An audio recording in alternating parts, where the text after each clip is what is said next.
The deafening crack echoed through the canyon like gunfire, freezing Naomi Tucker in her tracks as she watched in horror as the mountainside began to crumble. It was May 1878, and what had started as a routine collection of wildflowers for her botanical studies had turned into a nightmare in the blink of an eye. "Run!" she screamed to herself, her legs already moving before her mind could process the command. But it was too late. The rockslide descended upon her with merciless speed, a cascade of stone and earth that consumed everything in its path. Pain exploded across her back as the first rock struck her, driving her to the ground. Then darkness as the world collapsed around her. Miles away, Preston Alden pulled his horse to a stop atop a ridge overlooking Granite, Colorado. The mining town sprawled below him, a cluster of wooden buildings nestled in the shadow of towering peaks. After 3 years of driving cattle across the plains of Texas, the 26-year-old cowboy had decided to seek his fortune in the Colorado gold fields. His weathered Stetson sat low on his forehead, shielding his eyes from the midday sun as he surveyed what he hoped would be a new beginning. "What do you think, Thunder?" he asked his faithful black stallion. "Reckon there's a place for us here." The horse snorted and shook its head, causing Preston to chuckle. "Yeah, I'm not entirely convinced either, but we've come too far to turn back now." Preston guided Thunder down the trail toward town, the leather of his saddle creaking beneath him. His gun belt hung heavy on his hip, a necessity in these parts where law was still finding its footing. He'd heard Granite was more civilized than most mining communities, with an actual sheriff and fewer shooting scrapes than the rowdier settlements. Still, a man couldn't be too careful. As he approached the outskirts of town, he noticed a commotion. A group of men were gathered around a frantic-looking older gentleman who was gesturing wildly toward the mountains. "Heard it myself. Sounded like half the mountain came down," the old-timer was saying. "And my Naomi's up there somewhere." Preston slowed Thunder to a walk, his curiosity piqued. "What's happening?" he asked a young man at the edge of the group. "Old Doc Tucker's daughter went up into Thompson Gulch this morning to collect plants or some such. Now there's been a rockslide up that way, and she ain't returned." Preston felt a chill that had nothing to do with the mountain air. "Has anyone gone to look for her? Sheriff's organizing a search party now, but it'll take time to get enough men together." Without hesitation, Preston swung down from his saddle. "Which way to Thompson Gulch?" The young man pointed. "Follow that trail until the split, then take the eastern fork. But mister, you don't want to go up there alone. That mountain's unstable." Preston tightened Thunder's cinch. "I've seen my share of rockslides, been caught in one myself down in Arizona territory. If the lady's trapped, every minute counts." Doc Tucker overheard and rushed over, hope and desperation clear in his eyes. "You'll go after my Naomi. God bless you, young man. She's all I have in this world." "I'll find her, sir," Preston promised, though he knew better than to guarantee more. He'd seen what mountains could do to people. "Does she have anything that might help me recognize her? And where exactly was she heading?" "She wears a blue ribbon in her hair, always has since she was a girl," the doctor said, his voice cracking. "And she'd have been near the waterfall. She says that's where the rarest flowers grow." Preston nodded, committing the information to memory. "I'll head there first. If your men can follow when they're ready, all the better." Without waiting for further discussion, Preston mounted Thunder and set off at a gallop toward Thompson Gulch. He wasn't sure what drove him to volunteer so quickly. Perhaps it was the memory of his younger sister, lost to fever 3 years earlier, or maybe just the code he lived by that a man doesn't leave others to face danger alone. The trail narrowed as it climbed into the mountains, forcing Preston to slow Thunder to a careful walk. The air grew cooler and tinged with the scent of pine. Under different circumstances, he might have appreciated the beauty of the rugged landscape, but now his eyes scanned constantly for signs of disturbance.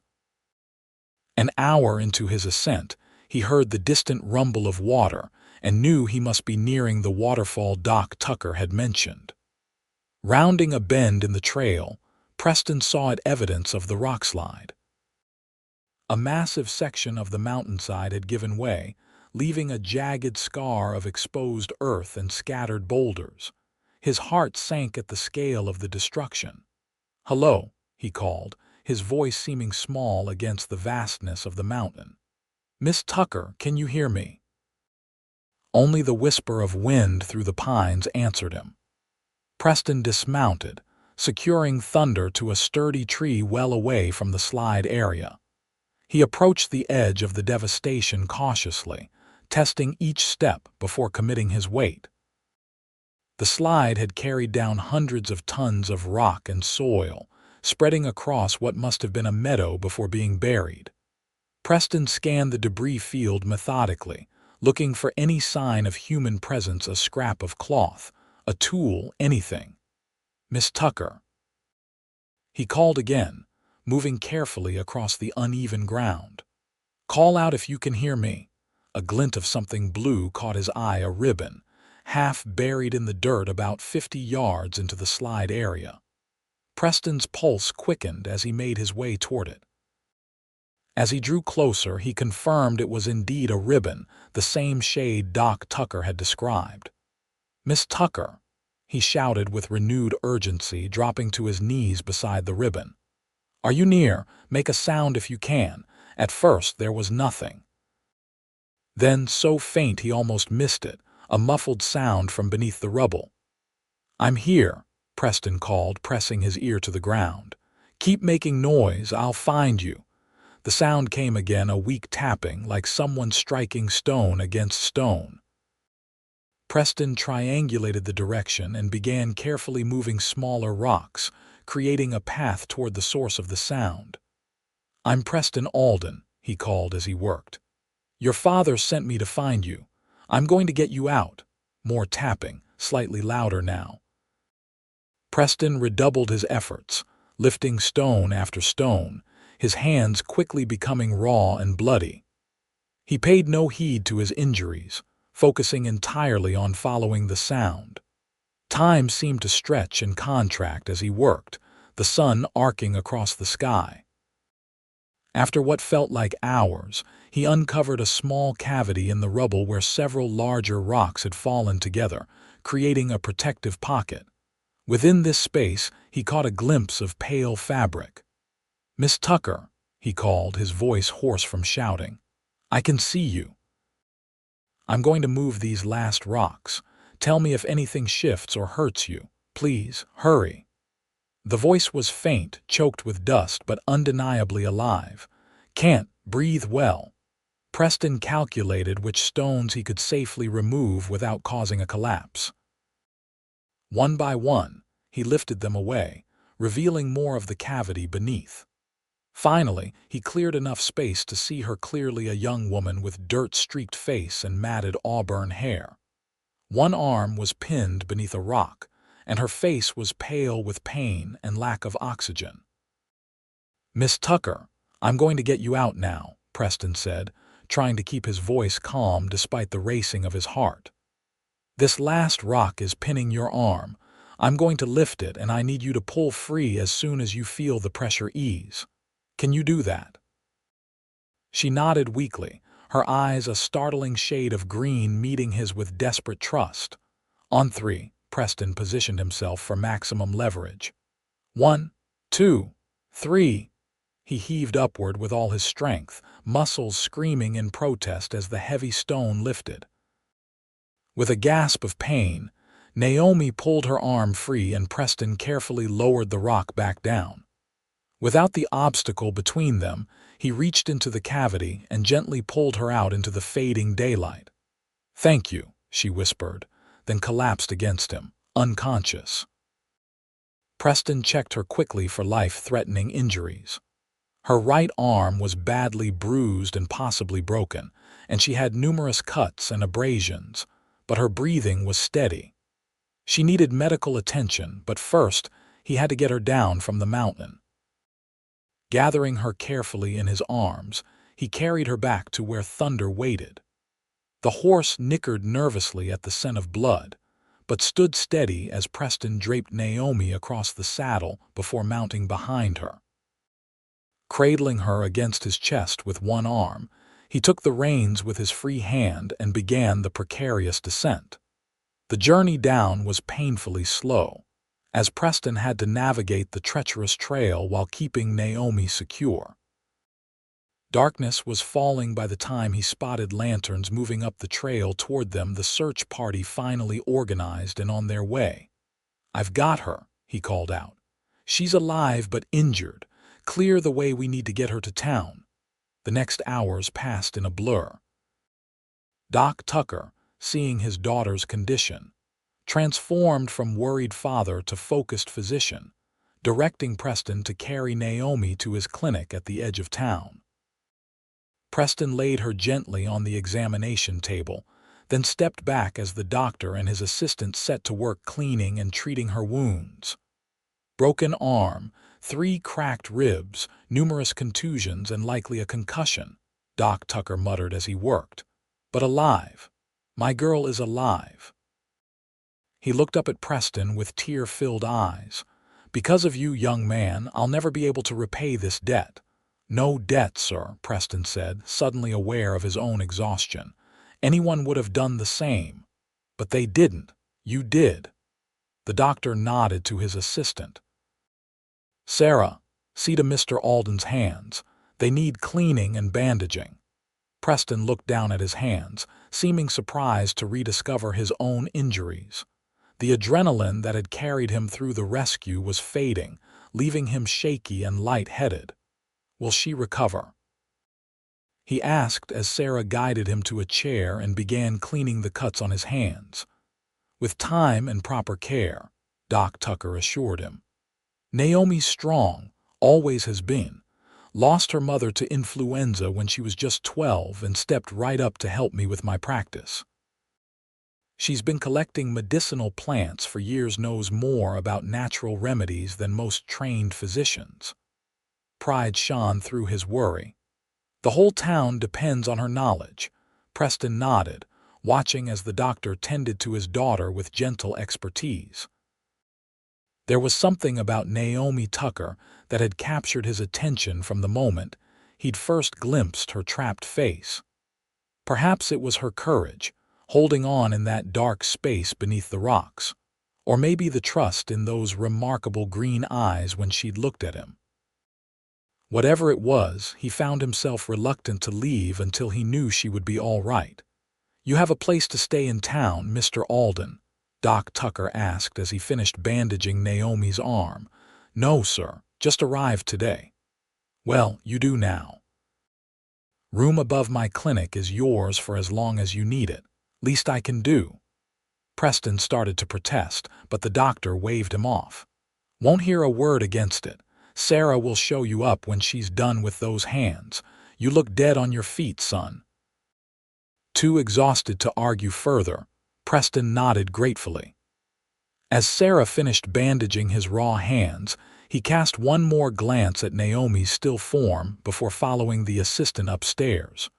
The room was small but clean, with a narrow bed, washstand, and chair. Preston barely registered these details before collapsing onto the bed, still fully clothed except for his boots, which Sarah had insisted he remove. Despite his exhaustion, sleep came fitfully, his mind replaying the rescue, wondering if he could have reached Naomi sooner if there had been signs he'd missed.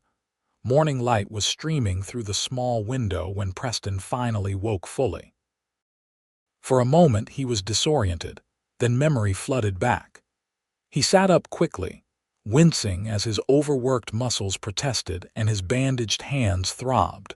After washing as best he could and putting his boots back on, Preston made his way downstairs.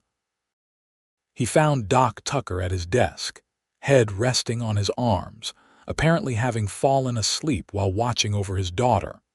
Naomi lay on the same table as the night before, but someone had cleaned the dirt from her face and changed her into a simple white nightgown. Her right arm was splinted and bandaged, and strips of linen were wrapped around her ribs beneath the gown.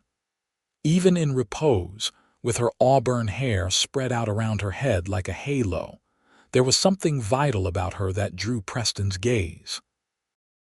As if sensing his presence, her eyelids fluttered open, revealing those striking green eyes again, clearer now than in the chaos of the rescue.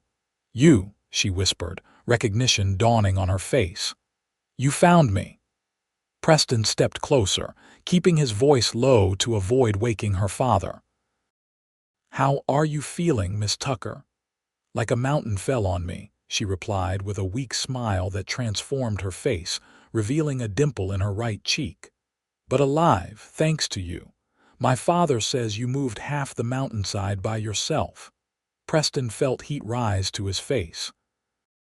"Hardly that much, just enough to find you.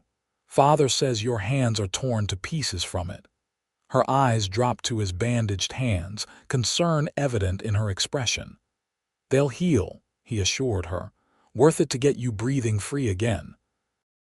Something passed between them in that moment, an understanding, a connection forged in crisis that felt somehow deeper than mere gratitude or heroism.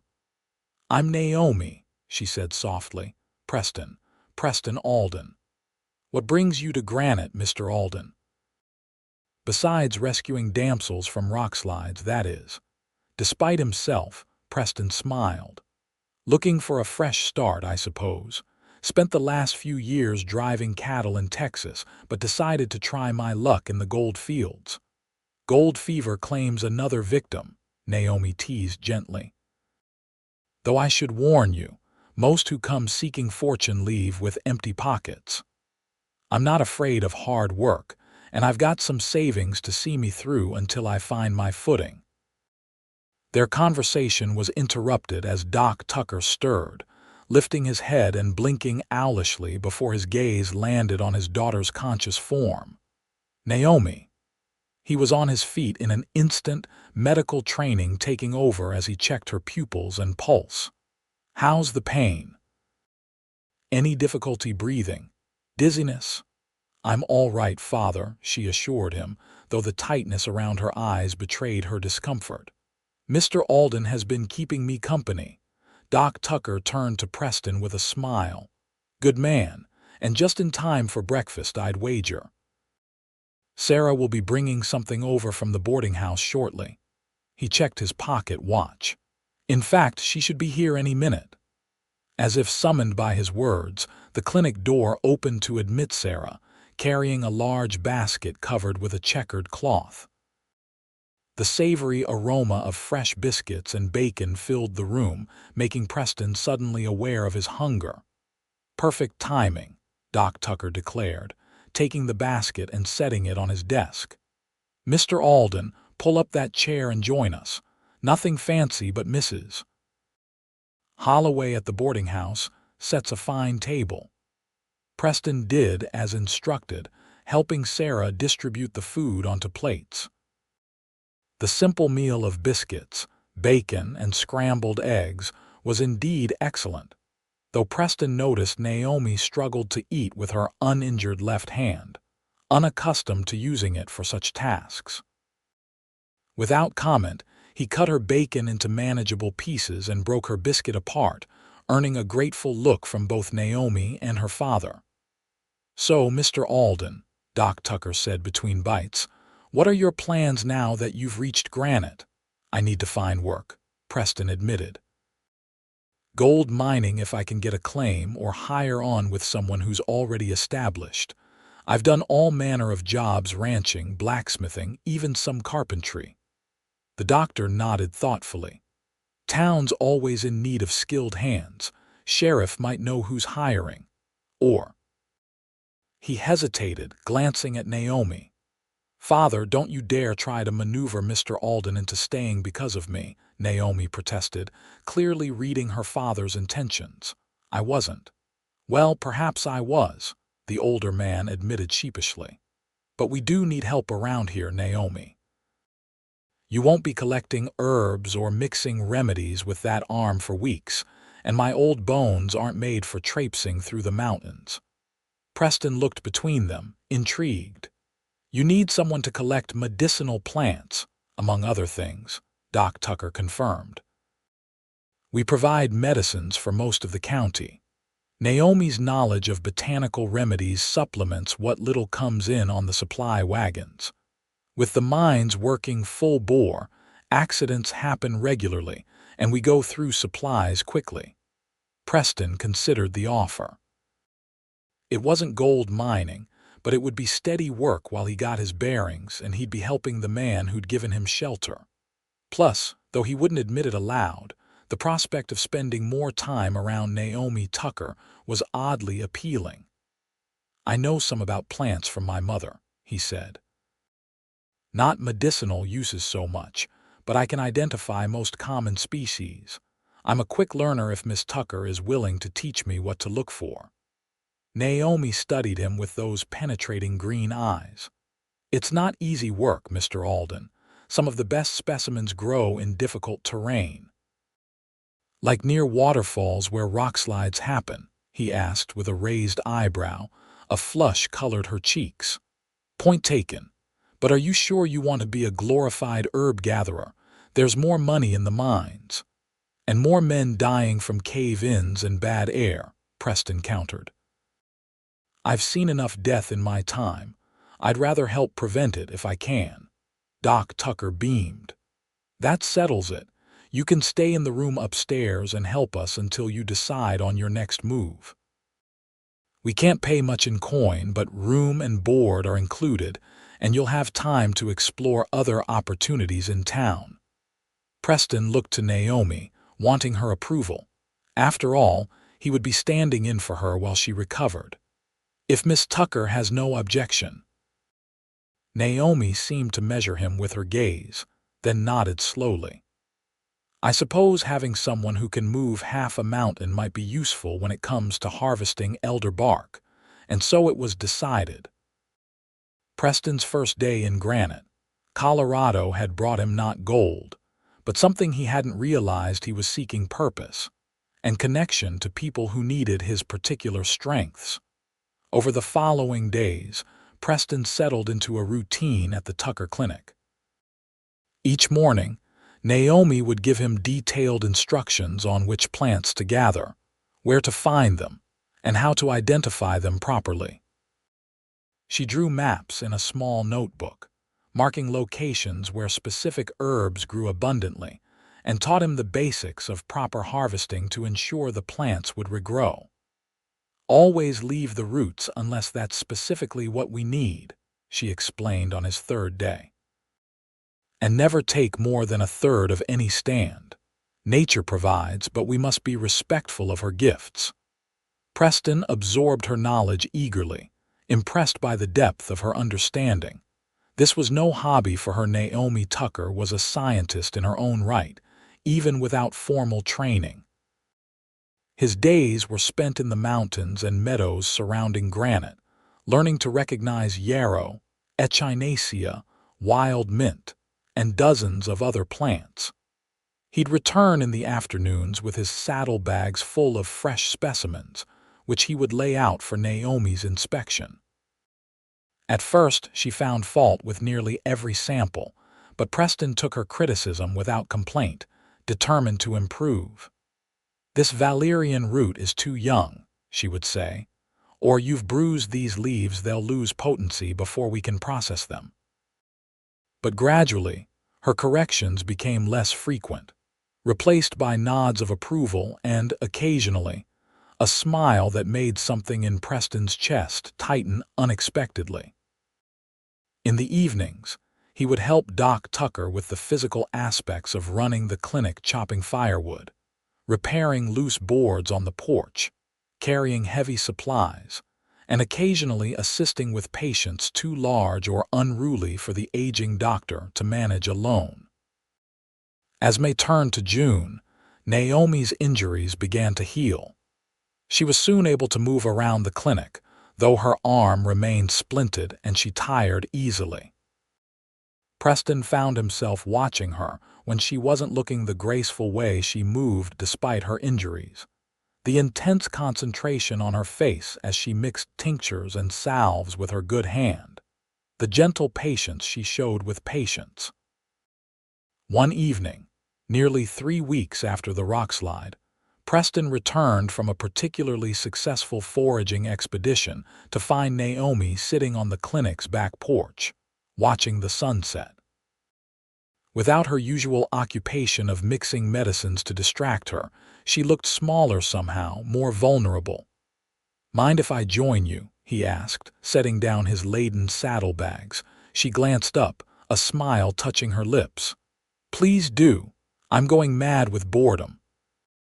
Preston settled onto the porch step beside her, leaving a respectful distance between them. "Your father mentioned you might be able to remove the splint soon." "Another week, he thinks," she confirmed, frustration evident in her voice, "though it feels like an eternity." "I'm not accustomed to being idle." "I've noticed," Preston said with a chuckle. "Your father practically had to threaten you to stop you from reorganizing the medicine cabinet one-handed yesterday." Naomi laughed, the sound warming Preston more than he cared to admit. "I'm a terrible patient. Always have been. When I was 12 and caught the influenza that took Mother, Father had to tie me to the bed to keep me from trying to help care for her." Her expression sobered at the memory, and Preston resisted the urge to reach for her hand. "You must miss her," he said quietly. "Every day. She was the one who taught me about plants. She came from a long line of healers, not doctors with formal training like Father, but women who understood the healing properties of nature." Naomi looked out toward the mountains, painted gold and pink by the setting sun. "What about your family, Mr. Alden? You've hardly spoken of them." Preston was silent for a moment, sorting through memories both painful and precious. "My parents had a small ranch in West Texas. Nothing grand, just enough cattle to get by. Father died when I was 17. Kicked by a horse he was shoeing. Mother held things together for another 5 years before her heart gave out. My sister Clara stayed with me until 3 years ago when fever took her." "I'm sorry," Naomi said softly, "to lose all of them." Preston shrugged, trying to dispel the heaviness that always accompanied thoughts of his family. "It's the way of things out here. Life is fragile, makes each day more precious, I suppose." They sat in companionable silence as the sun sank below the mountains, painting the sky in deepening shades of purple and indigo. The first stars were appearing when Naomi spoke again. "You should call me Naomi, you know. Miss Tucker sounds so formal after you've saved my life and spent weeks gathering herbs on my behalf." Preston smiled, oddly pleased by the invitation. "Only if you'll call me Preston." "Preston," she repeated, as if testing the sound of his name on her tongue. "It suits you." "Strong, but not showy." He laughed, surprised by her assessment. "I've never given much thought to whether my name suits me or not." "Well, it does," she insisted with a teasing smile. "Much better than if you'd been named something like Percival or Phineas." "My mother did briefly consider Percival, actually," he admitted, enjoying the look of horror that crossed Naomi's face. "After her favorite uncle, Father put his foot down, thankfully." Their laughter mingled in the gathering darkness, and Preston realized with a start that this was the most at ease he'd felt in years. Something about Naomi Tucker made him feel anchored, as if he'd found a point of stillness in a world that had been spinning too fast for too long. The moment was broken by Doc Tucker calling from inside the clinic. "Naomi, Preston, supper's getting cold." "Coming, Father," Naomi called back. She turned to Preston with a smile that held something new, a warmth that hadn't been there before. "Help me up." Preston stood and offered his hand, which she took without hesitation. As he pulled her gently to her feet, Their bodies came closer together than propriety strictly allowed, and for a breathless moment, neither moved away. Preston could see the flecks of gold in her green eyes, count each freckle scattered across her nose, smell the herbal scent of her hair. "Thank you," she whispered, and he wasn't sure if she meant for helping her stand or for something larger. "Anytime," he replied, meaning it more than he had meant anything in a long while. The weeks that followed brought subtle but significant shifts in Preston's relationship with Naomi. As her arm healed and she regained her strength, she began accompanying him on shorter foraging expeditions, teaching him directly in the field rather than relying on written instructions. These outings quickly became the highlight of Preston's days. Away from the constraints of town and the watchful eye of her father, Naomi seemed to bloom like the wildflowers she lovingly identified for him. She was knowledgeable but never condescending, passionate about her work but quick to laugh at herself when she stumbled or misspoke. "See this," she would say, crouching beside some unremarkable-looking plant. "This little fellow can bring down a fever that nothing from a doctor's bag will touch."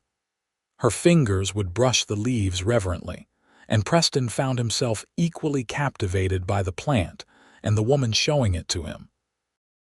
July brought scorching heat to the Colorado mountains, the kind that shimmered above the trails and dried creek beds to dusty ribbons. On one particularly sweltering afternoon, Naomi led Preston to a secluded pool fed by a spring high on the mountainside. "My secret spot," she confessed as they dismounted and led their horses to drink. "I found it 3 summers ago when I was looking for blue cohosh. The water stays cool even in the hottest weather." The pool was indeed inviting, crystal clear with a sandy bottom visible beneath its surface. Tall pines provided dappled shade and wildflowers grew in profusion around its edges. "It's beautiful," Preston said, removing his hat to wipe sweat from his brow. "Seems a shame to keep it secret." "That's precisely why it remains a secret," Naomi replied with a laugh. "If everyone knew, it would soon be trampled and ruined." She hesitated, then added, "I've never shown anyone else." The implication that he was somehow special to her made Preston's heart beat faster. "I'm honored by your trust." Naomi busied herself with spreading a small blanket in a shady spot near the water's edge, avoiding his eyes. "I thought we might rest here before heading back. It's too hot to do much more foraging today anyway." They sat together on the blanket, sharing water from Preston's canteen and dried apple slices Naomi had packed. The heat made conversation languid, comfortable silences stretching between exchanges. Preston leaned back on his elbows, watching a hawk circle high above them. "Do you miss Texas?" Naomi asked suddenly. Preston considered the question carefully. "Parts of it. The open sky, the smell of mesquite after rain, the feeling of knowing every inch of land under my care." He turned to look at her. "But Colorado has its own kind of beauty." "I'm finding myself more attached to it than I expected to be." Something in his tone made Naomi blush slightly. "And the gold? Do you still plan to seek your fortune in the mines once you've fulfilled your obligation to us?" The question caught Preston off guard. He hadn't thought about gold mining in weeks, his earlier ambitions subsumed by his growing interest in herbal medicine, and if he was honest with himself, his growing feelings for Naomi. "I'm not sure," he admitted. "Your work, what you and your father do, it matters in a way that digging for gold doesn't. I find myself more drawn to it than I expected." Naomi studied his face, as if searching for insincerity. "It's not exciting work. Not the kind men usually seek in the West. No gunfights or fortunes to be made." "Perhaps I've had enough excitement to last me," Preston replied. "There's something to be said for work that heals rather than harms." Naomi's expression softened. "You're not what I expected, Preston Alden." What did you expect when I first saw you after the Rockslide? I thought you were just passing through. The kind of man who rides in, plays hero, then disappears with the next sunrise. We get plenty of those types in mining towns. She twisted a strand of grass between her fingers. But you stayed. You learned. You listen when I speak.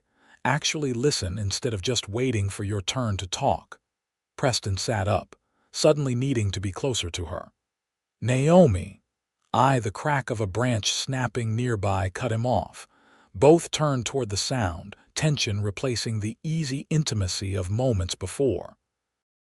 Probably just a deer, Naomi whispered, but Preston was already on his feet, hand hovering near the revolver at his hip. Who's there? He called sharply. Show yourself. A tense moment passed before a figure emerged from the trees, a rough-looking man with a tangled beard and dirty clothes.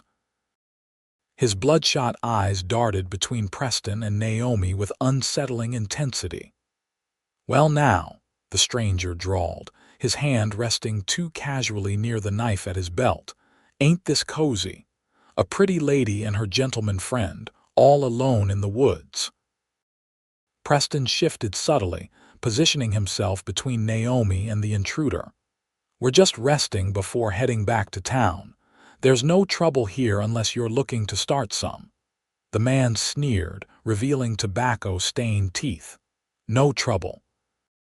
Just thought I might join you fine folks for a spell. Gets lonely in these mountains. His gaze slid to Naomi in a way that made Preston's jaw tighten, especially for a man with natural needs. That's not happening, Preston stated flatly. I suggest you move along, friend. The man's expression hardened.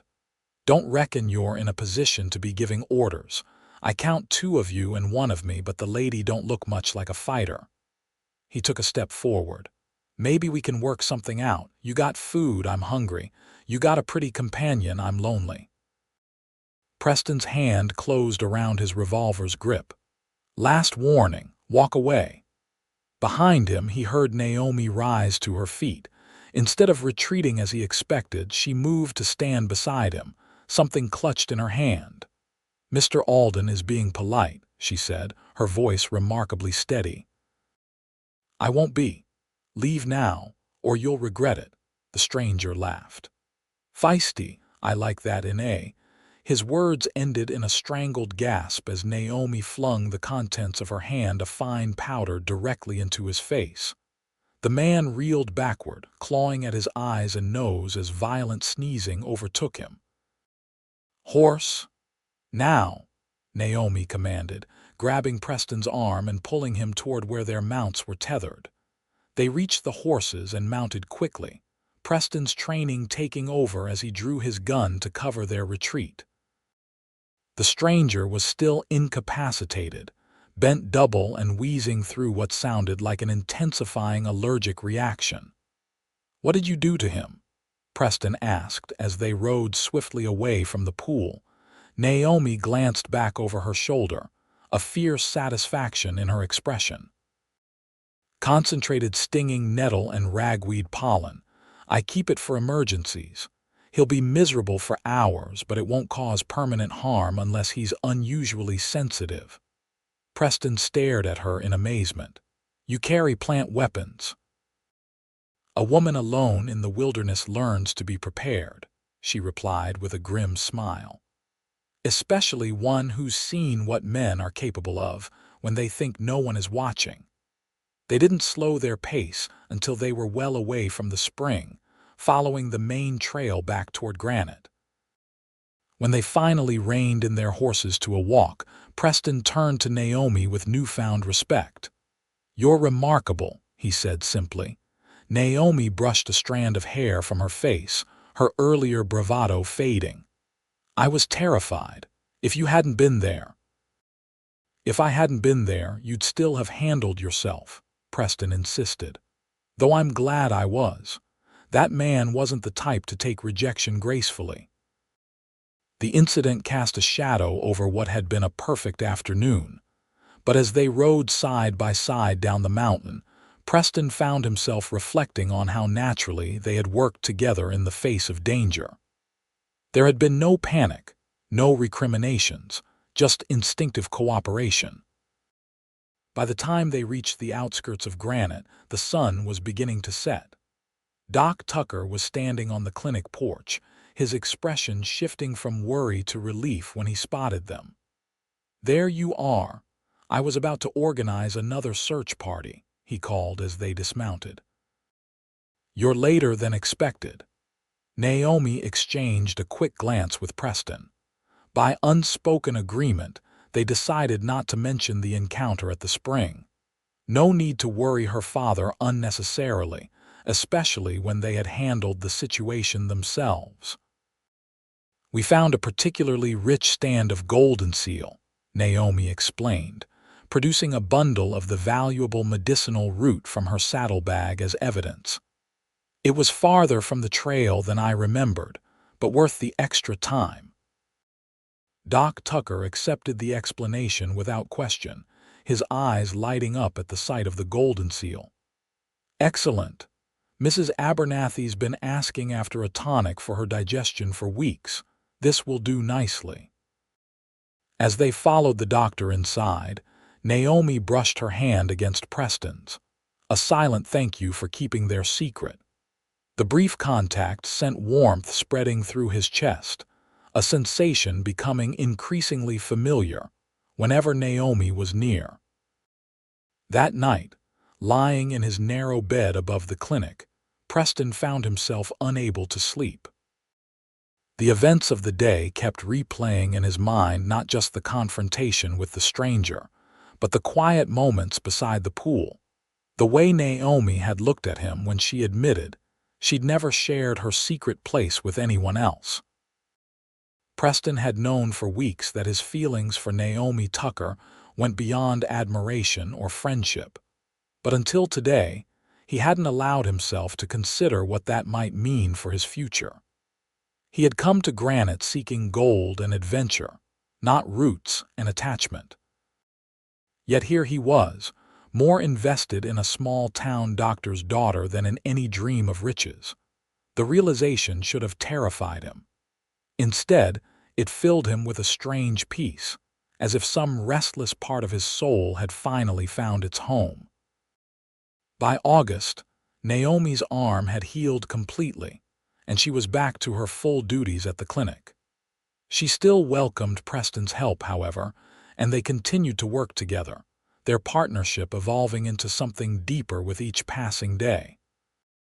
They developed a shorthand in their communications, anticipating each other's needs and thoughts in a way that both delighted and frightened Preston with its intimacy. Doc Tucker observed their growing closeness with poorly concealed approval.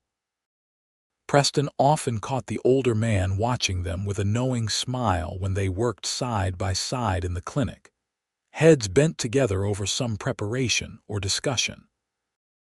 One morning, as Preston prepared to ride out alone to collect pine resin from the higher elevations, Doc Tucker pulled him aside. "A moment of your time, son," the doctor said, leading Preston to his small office at the back of the clinic. He closed the door and gestured for Preston to sit, his expression uncharacteristically serious. "I wanted to speak with you about your intentions." Preston's throat went dry. "My intentions, sir, regarding my daughter." Doc Tucker leaned against his desk, arms folded across his chest.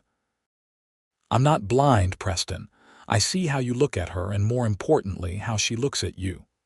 Preston knew better than to deny what was obvious. "Sir, I have nothing but respect for Naomi. She's the most extraordinary woman I've ever known." "That doesn't answer my question." The doctor's tone was gentle but firm. "Are you planning to move on from Granite once summer ends? Many do, before the mountain passes become treacherous with snow." The question forced Preston to confront directly what he had been considering for weeks. "No, sir. I've decided to stay, if there's a place for me here." Doc Tucker's expression softened. "There's always been a place for you here, son. I think you knew that the day you pulled my daughter from beneath that rockslide." He paused, studying Preston's face. "But what I need to know is whether you're staying for Granite for the work we do here or for Naomi." "All of those things," Preston answered honestly. "But mostly for Naomi. I care for her, sir, more than I thought possible." "And have you told her this?" Preston shook his head. "I wasn't sure if it would be welcome or appropriate given that I work for you both." Doc Tucker laughed, the sound unexpectedly warm in the tense atmosphere. "You haven't been working for us for some time now, Preston. With us, certainly, alongside us, but not for us." He straightened, his expression turning serious again. "Naomi hasn't had an easy life. She's brilliant and capable, but those qualities intimidate many men, and after losing her mother, she's wary of attaching herself to anyone who might leave." "I have no intention of leaving," Preston said firmly. "Good. Because my daughter deserves someone who will stay, who will see her strength as an asset rather than a threat, who will support her work rather than expect her to abandon it." Doc Tucker fixed Preston with a penetrating gaze. "Is that the kind of man you are, Preston Alden?" "It's the kind of man I strive to be, sir." Preston met the older man's eyes steadily. "I can't promise I'll never fail, but I can promise I'll always try to be worthy of her." Doc Tucker nodded slowly, apparently satisfied with what he saw in Preston's face. "Then you have my blessing to court her properly. But," he added with a raised finger, "the decision is entirely hers. If she doesn't return your feelings, I expect you to accept that with grace." "Of course, sir." Preston stood, feeling as though he'd passed some crucial test. "Thank you." As he turned to leave, Doc Tucker called after him, "And Preston, don't wait too long to speak your mind. My daughter appreciates directness." With that advice echoing in his thoughts, Preston departed for his day's work, his heart lighter than it had been in years.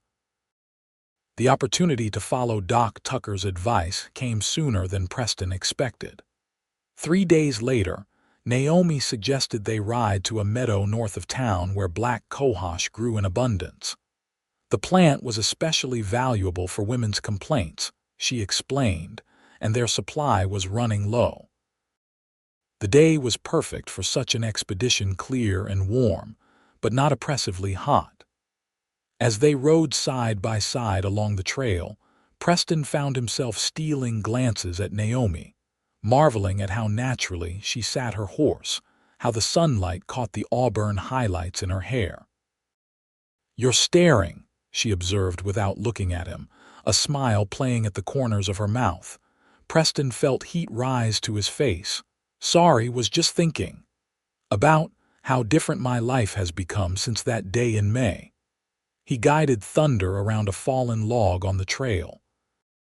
"I came to Colorado looking for gold, thinking that was what would make me happy. Never expected to find something far more valuable." Naomi turned to look at him then, her expression questioning. "And what was that?" Preston took a deep breath. This was his opening, the perfect moment to speak what was in his heart. But before he could form the words, a distant rumble interrupted them. Thunder, rolling across the mountains. Naomi frowned, looking up at the sky. "That's strange. There wasn't a cloud when we left town." Preston followed her gaze and saw dark clouds gathering rapidly over the peaks to the west. "Mountain weather changes fast. Should we turn back?" Naomi hesitated, clearly torn between safety and their purpose. "The meadow isn't far now. If we hurry, we might gather what we need before the storm hits." They urged their horses to a faster pace, but the storm moved more quickly than either anticipated. By the time they reached the meadow, the wind had picked up considerably, bending the tall grasses and wildflowers. The black cohosh was there as Naomi had promised, its distinctive white spires rising above the surrounding vegetation. "Let's work quickly," Naomi said, dismounting and retrieving her gathering basket from her saddlebag. "Take only the root, the aerial parts aren't potent enough to be worth collecting." They worked side by side, digging carefully around the base of each plant to expose the gnarled black roots. Preston was still getting used to identifying which plants to harvest and which to leave for future growth. But Naomi's patient instruction over the past months had made him reasonably proficient. The first fat raindrops began to fall just as they finished filling Naomi's basket. Lightning flashed in the distance, followed almost immediately by a crack of thunder that made both horses stamp nervously. "We need to find shelter," Preston said, securing the precious roots in Naomi's saddlebag. "That storm's moving too fast to outrun." Naomi nodded, scanning their surroundings. "There's an abandoned trapper's cabin about half a mile east of here. It's not much, but it's solid enough to keep out the rain." They mounted quickly and set off in the direction Naomi indicated, the rain increasing in intensity with each passing minute. By the time the small log cabin came into view, they were both thoroughly soaked, clothes clinging uncomfortably to their skin. The cabin was indeed sturdy, though years of neglect had left it dusty and cobweb-filled. A simple structure with one room, it contained a crude stone fireplace, a rough-hewn table with a single chair, and a narrow cot against the far wall. Preston led the horses to a lean-to attached to one side of the cabin, providing them minimal shelter from the downpour. Inside, Naomi shivered as she wrung water from her hair. "Not exactly the homecoming I'd offer guests, but it will serve until the storm passes." Preston busied himself checking the fireplace, relieved to find it clear of obstructions. "Previous occupants left some firewood," he reported, gesturing to a small stack beside the hearth. "It's old, but seems dry enough." Using the flint and steel he carried in his saddlebag, Preston soon had a small fire crackling in the grate. The warmth was welcome, but their wet clothes prevented them from truly getting comfortable. "You should move closer to the fire," Preston suggested, noticing Naomi's continued shivering. "So should you," she countered, but moved to stand before the flames, extending her hands toward the heat. Preston remained by the door, acutely aware of the intimacy of their situation. They had spent countless hours together over the past months, but always in the open air or with her father nearby. This isolated cabin, with rain lashing the small windows and no sign of the storm abating, created a different kind of closeness. "You're still shivering," he observed after several minutes. "Your clothes are soaked through." Naomi glanced down at her sodden skirt and blouse, then back at Preston with a wry smile. "So are yours. But unless you have dry garments hidden somewhere, I don't see a solution." Preston hesitated, then made a decision. Turning his back to her, he removed his wet vest and began unbuttoning his shirt. "I'll face the wall. You should remove your outer layers, at least they'll dry faster near the fire, and you'll warm up quicker without them." There was a long pause, and Preston feared he had overstepped. Then came the soft rustle of fabric behind him. "Don't turn around," Naomi instructed, her voice slightly breathless. "I wouldn't dream of it," Preston assured her, focusing intently on removing his own wet shirt and hanging it on the single chair near the fire. His undershirt was damp but not soaked, so he left it on along with his trousers. More rustling came from behind him, then Naomi's voice again. "You can turn around now. I'm decent." Preston turned to find Naomi seated on the edge of the cot, wrapped in a faded quilt she must have found there. Her dress and petticoat hung from nails in the wall near the fireplace, steam already rising from them in the heat. "Better?" he asked, careful to keep his eyes on her face. She nodded, a flush coloring her cheeks that had nothing to do with the fire's warmth. "Much. Thank you for being a gentleman about this."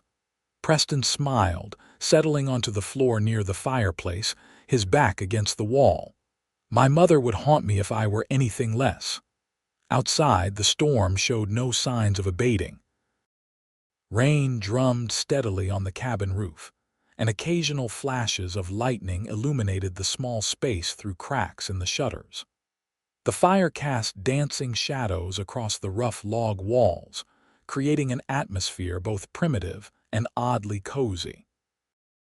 "It looks like we might be here a while," Naomi observed, drawing the quilt more tightly around her shoulders. Preston nodded, trying not to think about how beautiful she looked in the firelight, her damp hair falling in waves around her face. "At least we're dry and relatively warm." "Could be worse." Naomi tilted her head, studying him with those perceptive green eyes. "You were about to say something important, before the storm interrupted us." Preston's heart skipped a beat. He had hoped she might have forgotten that unfinished conversation on the trail. Now, trapped together in this intimate space, it seemed both the perfect moment and the worst possible timing to bare his soul. "It can wait," he hedged. "I don't think it can," Naomi replied softly. "You've been looking at me differently for weeks now. And my father has been watching us both with that infuriating knowing smile of his." She took a deep breath. "Whatever you were going to say, I'd like to hear it now." Put on the spot, Preston found himself struggling for words.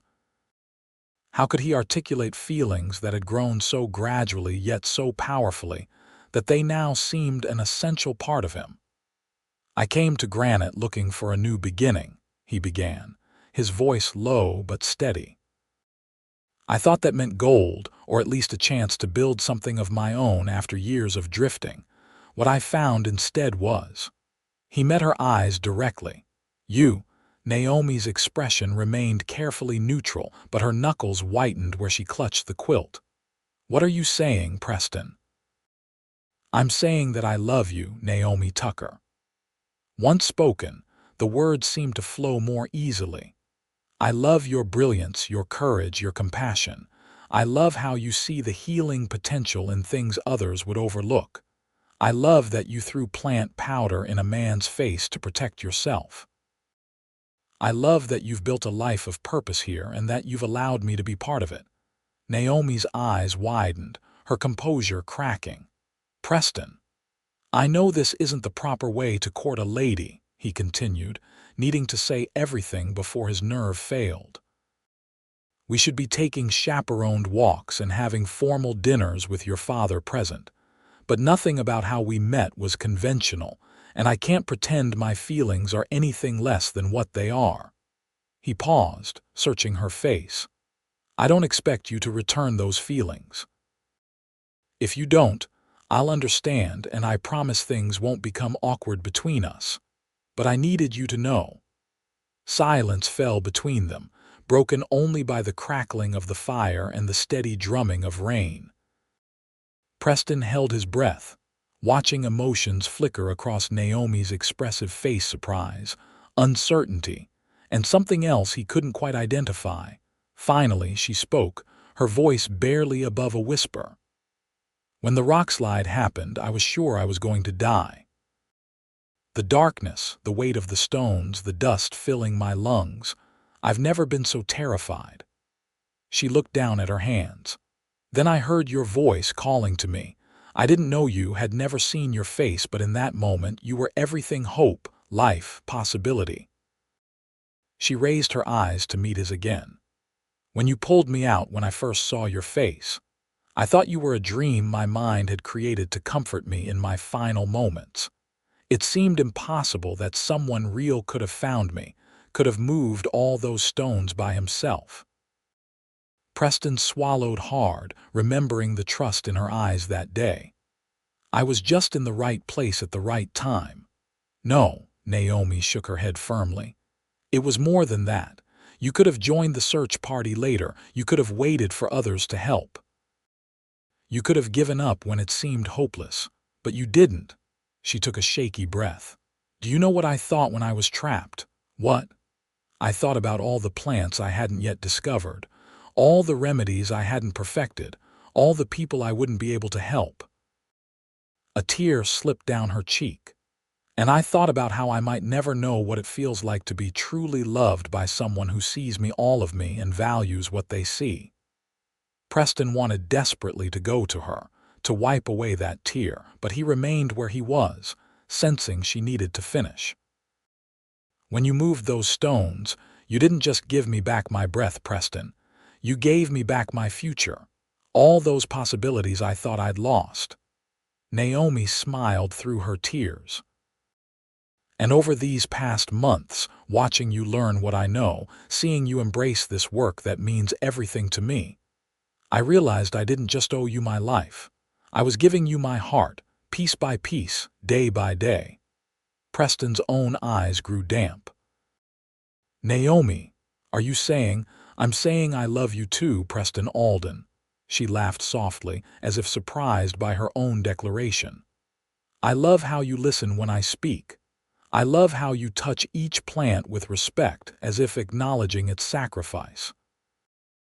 I love that you see my knowledge as strength, not strangeness.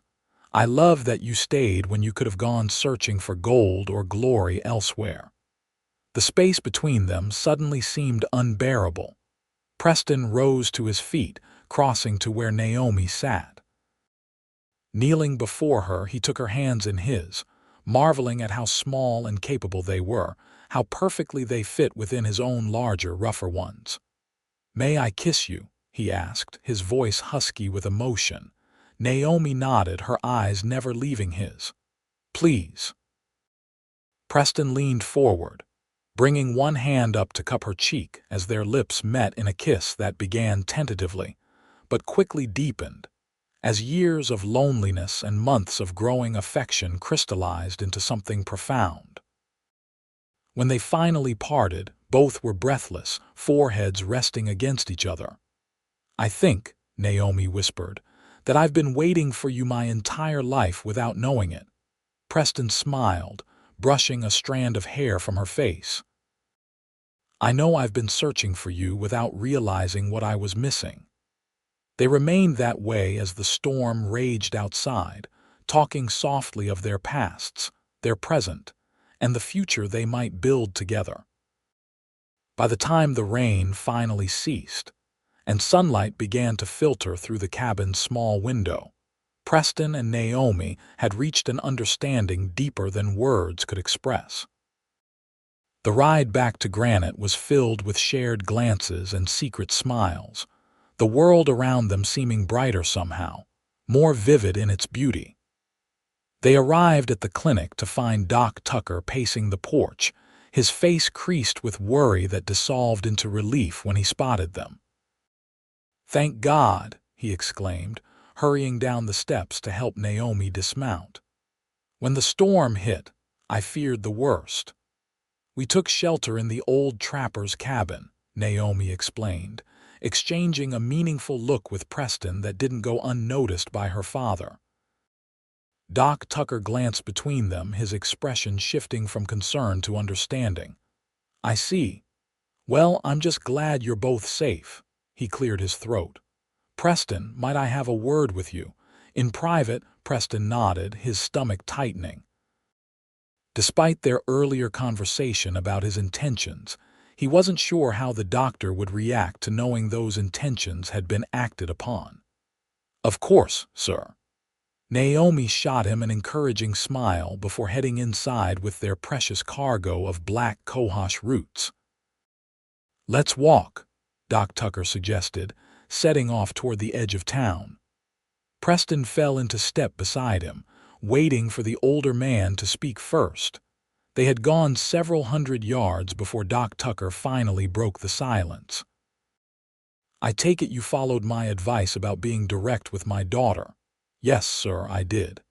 And Preston hesitated, unsure how much to reveal about what had transpired in the cabin. "And she returns my feelings." Doc Tucker nodded as if this were exactly what he had expected. "I've known that for some time. A father notices these things." He stopped walking and turned to face Preston directly. "What are your plans now?" "With your permission, sir, I'd like to court Naomi properly, and in time, if she's willing, I'd like to marry her."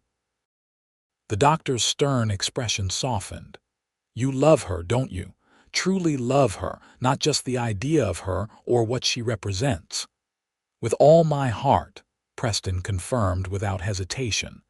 And you understand that marrying Naomi means accepting her work as part of who she is. That she will never be content as merely a wife and mother. I would never ask her to be less than what she is, Preston said firmly.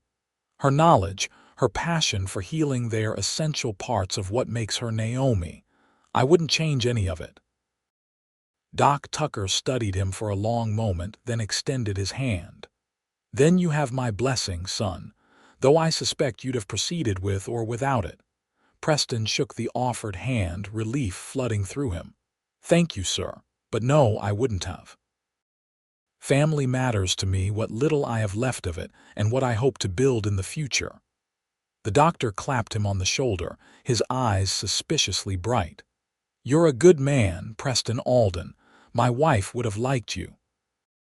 Together, they walked back toward the clinic, discussing practical matters where Preston and Naomi might live after marriage, how the medical practice might expand with another full-time helper, plans for the coming winter.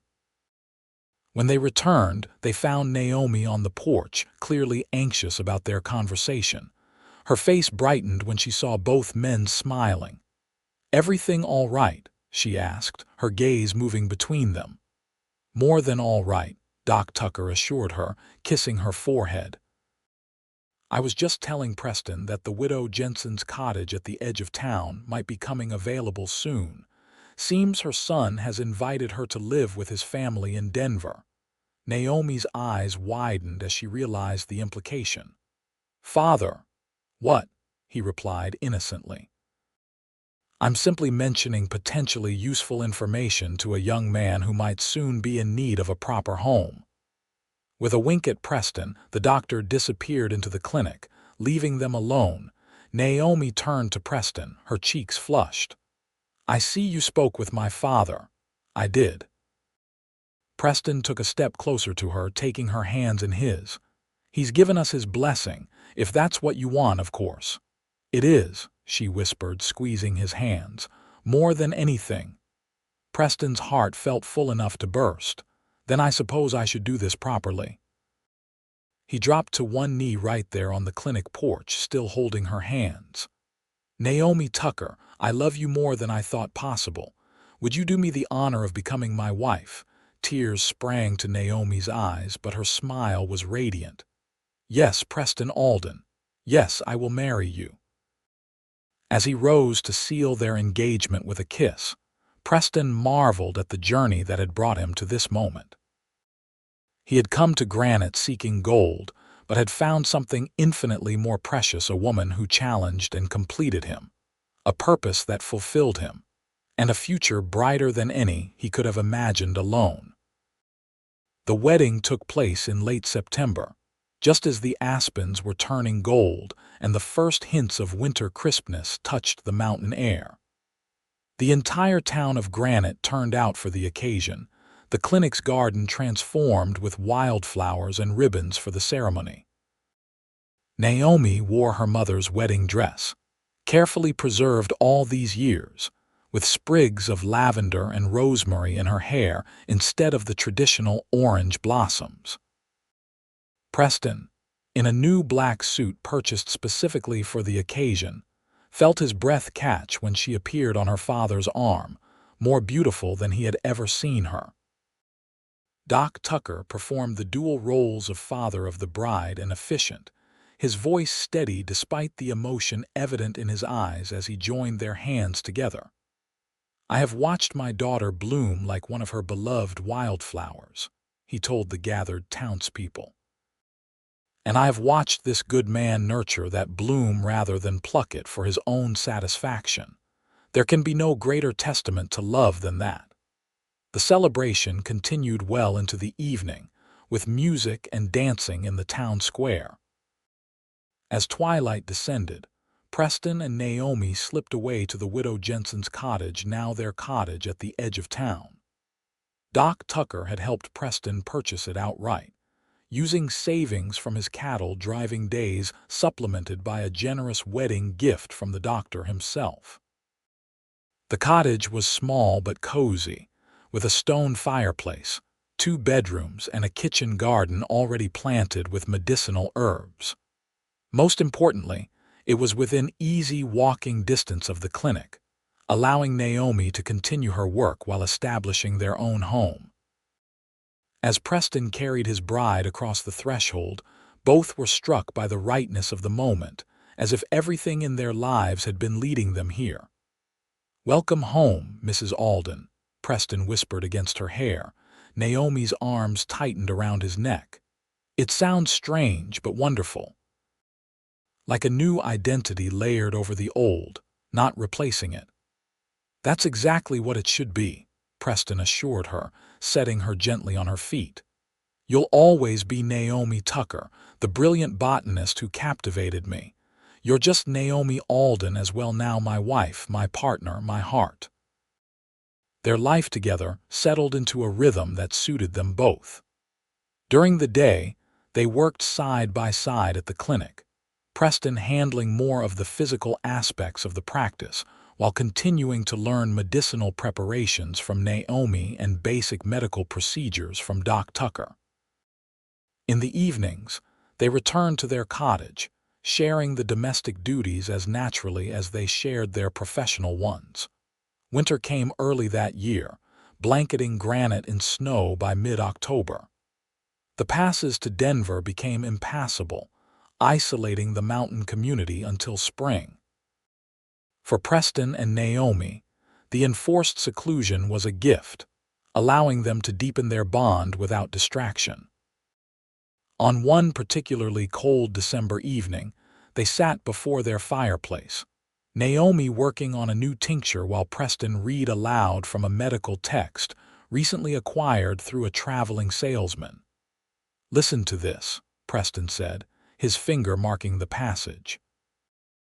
"Recent European studies suggest that certain fungi may contain compounds that inhibit the growth of harmful bacteria. That supports what you've been saying about mushrooms, doesn't it?" Naomi looked up from her work, eyes bright with interest. "Exactly. I've been experimenting with turkey tail mushroom for infections. The results are promising, especially when combined with echinacea." Preston smiled, still amazed by her knowledge and passion after months of marriage. "You're going to revolutionize medicine one day, you know." "We are," she corrected gently. "I couldn't do half of what I do without your help now." She set aside her work and moved to sit beside him on the sofa. "Which reminds me, I have something to tell you." Something in her tone made Preston set down the book. "What is it? Is everything all right?" Naomi took his hand, placing it gently on her abdomen. "Everything is perfect. We're going to have a baby, Preston, next summer if my calculations are correct." For a moment, Preston couldn't speak, overcome by a wave of emotion so powerful it stole his breath. Then he gathered Naomi into his arms, tears of joy streaming unashamedly down his face. "A baby," he whispered, his hand still resting protectively on her still flat stomach. "Our child." "Are you happy?" Naomi asked, searching his face. "Happy doesn't begin to describe it," Preston assured her. "I'm overwhelmed in the best possible way." A thought occurred to him and he pulled back slightly to look at her. "But what about your work? I know how important it is to you." Naomi's smile was serene. "My mother managed to be both a healer and a mother, so will I. And I'll have something she didn't, a husband who supports both aspects of my life." She cupped his face in her hands. "Our child will grow up surrounded by knowledge of healing plants and the love of parents who truly see each other. What could be better than that?" Preston couldn't argue with her logic or her vision. "Nothing," he agreed, kissing her gently. "Absolutely nothing could be better than that." As winter deepened outside their window, they talked long into the night about their child, their dreams, their future. Preston marveled at how completely his life had transformed in less than a year, from a solitary drifter to a husband, soon to be father, and respected member of a community. All because he had followed an impulse to help a stranger trapped beneath a rockslide. Some would call it chance or coincidence. Preston knew better. It was destiny, as surely as the changing of seasons or the rising of the sun. He had been meant to find Naomi that day, to move every stone until she could breathe again. And she, in turn, had been meant to show him a different kind of treasure than the gold he had sought, the immeasurable wealth of a life filled with love, purpose, and belonging. Their son, Daniel Joseph Alden, was born on a bright June morning in 1879, arriving with a lusty cry that announced his presence to the world in no uncertain terms. He had Naomi's green eyes and Preston's strong jawline, a perfect blend of his parents that delighted them both. Doc Tucker, now proudly answering to Grandpa, pronounced his grandson the healthiest baby he'd delivered in 30 years of practice. "Strong lungs, strong heart, strong will," he declared, handing the swaddled infant to Preston. "He'll do the Alden and Tucker names proud." As Preston held his son for the first time, looking down into those unfocused green eyes, he felt a love so fierce and protective it almost frightened him. This tiny being depended entirely on him and Naomi for sustenance, for safety, for guidance in navigating the world. "Hello, Daniel," he whispered, his voice thick with emotion. "I'm your pa, and I promise you this: you will never doubt that you are loved, not for a single day of your life." Beside him, exhausted but radiant, Naomi reached out to touch their son's tiny hand. "He has your fingers," she observed. "Long and strong. Healer's hands." The months that followed were a whirlwind of adjustments as they learned to balance parenthood with their work at the clinic. Daniel proved to be a good-natured baby, content to sleep in a basket beside his mother's workbench as she prepared medicines, or to be carried in a sling against Preston's chest while he tended the garden or assisted patients. By the time Daniel was walking, toddling unsteadily between herb beds in the garden, Preston and Naomi had expanded their practice beyond granite. Once a month, Preston would load a wagon with medicines and supplies, and they would travel to smaller settlements in the surrounding mountains, bringing medical care to those too isolated to reach town easily. These journeys became family adventures, with Daniel wide-eyed at the changing scenery and new faces. Preston and Naomi would take turns driving the wagon, pointing out interesting plants and animals to their curious son, teaching him from the earliest age to observe and appreciate the natural world. On Daniel's 3rd birthday, as they celebrated with a picnic beside their special pool, the one Naomi had once shown only to Preston, they received unexpected news. A rider from town found them, carrying an urgent message from Denver. The newly established Colorado Medical Society, having heard of the Aldens' innovative work with herbal remedies, was inviting them to present their findings at their annual conference. "They want us to speak. To real doctors?" Naomi asked, her eyes wide with disbelief as she read the letter. "Not just speak," Preston pointed out, reading over her shoulder. "They're offering to publish our research in their medical journal. This could change everything, Naomi. Think of how many more people could benefit from your knowledge if it were widely distributed." Naomi looked down at Daniel, happily playing with pine cones at their feet. "It would mean traveling to Denver, being away from home for at least 2 weeks. We'll go as a family," Preston assured her. "Daniel is old enough for the journey now. And your father could come too. He should share in this recognition." As they discussed the logistics, making plans and imagining possibilities, Preston couldn't help but reflect on how far they had come. From a chance meeting during a crisis to partners in all things love, work, parenthood, and now potentially broader recognition for their contributions to medicine. They accepted the invitation, of course.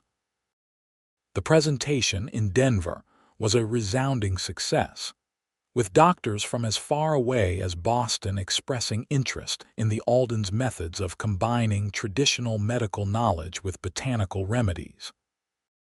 Several offered positions in their hospitals or research facilities, tempting opportunities that would have seemed unimaginable just a few years earlier.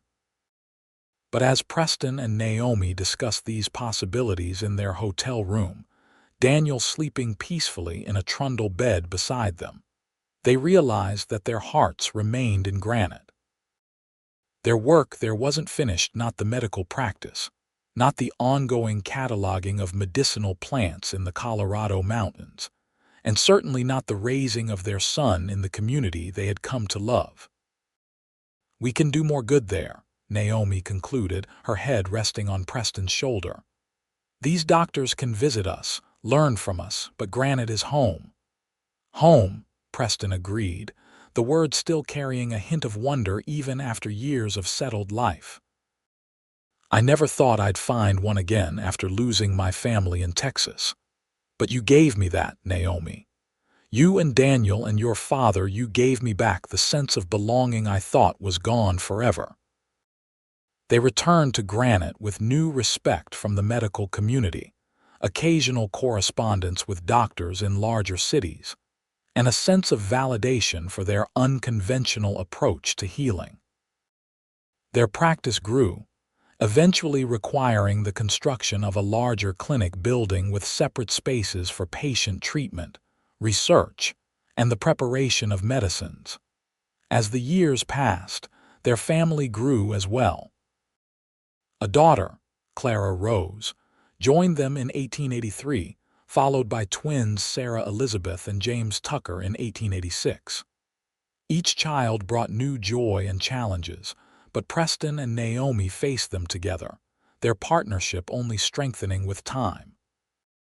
On a crisp autumn day in 1898, 20 years after Preston had first ridden into granite, he and Naomi stood on the porch of their home, no longer the small cottage at the edge of town, but a comfortable two-story house with rooms enough for their growing family. Daniel, now 19 and preparing to attend medical school in Denver, was helping his younger siblings gather the last of the season's herbs from the extensive gardens that surrounded the property. "Look at them," Naomi said softly, leaning against Preston's side as they watched their children work. "Daniel already moves like a doctor, so precise and careful. Clara has your eye for detail, and the twins, well, they have energy enough for an entire town." Preston slipped his arm around her waist, marveling as always at how perfectly they fit together. 20 years had added silver threads to Naomi's auburn hair and lines of laughter and concentration around her eyes, but to him, she was more beautiful than ever. "We've done well, haven't we?" he asked, his voice holding a note of wonder. "Built something that matters." Naomi turned her face up to his, her green eyes as bright and perceptive as the day he'd first seen them beneath the rubble of a rockslide. "Better than well. We've built a legacy, Preston. Not just the clinic or the medicines or even the children, though those are all precious beyond measure. What then? We've shown that there are different paths to healing, that traditional knowledge and modern medicine can complement each other rather than compete. That a partnership based on mutual respect and shared purpose can withstand any challenge. That love, real love, isn't about changing someone but about helping them become more fully themselves." She reached up to touch his face, her fingers tracing the familiar contours. "That's our true legacy." Preston turned his head to kiss her palm, overcome as always by the wisdom and clarity of her vision. "When I found you that day, trapped and struggling for breath, I thought I was saving your life. I never imagined you would save mine in return, not just once, but every day since." "That's what love is," Naomi replied simply. "Moving the stones that keep each other from breathing freely. We've been doing it for 20 years, and God willing, we'll do it for 20 more." As their children's laughter echoed across the garden and the mountains stood sentinel in the distance, Preston Alden held his wife close and gave thanks once again for the twist of fate that had brought him to Granite, Colorado in search of gold, and led him instead to a treasure beyond price.